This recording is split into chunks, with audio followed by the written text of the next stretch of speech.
which digit will be opposite to digit 4 in the dice given below. அதை கொடுத்துருக்கிற டைஸில் 4க்கு ஆப்போசிட்டாக உள்ள எண் என்னன்னு கேட்டிருக்காங்க. ஸோ இந்த மாதிரி ஒரு டைஸ் கொடுத்துட்டு இதுக்கு ஆப்போசிட்டாக உள்ள எண் என்னன்னு கேட்டாங்களா. ஸோ ஃபர்ஸ்ட் இந்த டைஸை பாருங்க, இந்த 5 + 1 கூட்டினா 6 வருது, 7 வரல. அதேமாரி இந்த 5 + 1 4 கூட்டினா 9 வருது, 7 வரல.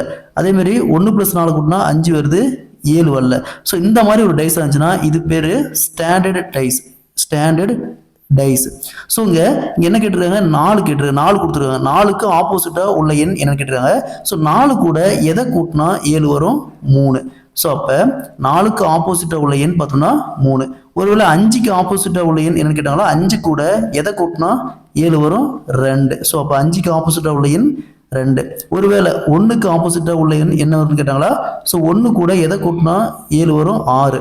ஸோ அப்போ 1க்கு ஆப்போசிட்டாக உள்ள எண் பார்த்தோம்னா 6. ஸோ இந்த மாதிரி ஒரு டைஸ் கொடுத்துட்டு ஆப்போசிட்டாக உள்ள எண் என்னன்னு கேட்டாங்களா, அது கூட என்ன நம்பர் ஆட் பண்ணால் 7 வருதோ ஸோ அதுதான் அதுக்கு ஆப்போசிட்டாக உள்ள எண் அர்த்தம். ஓகேங்களா.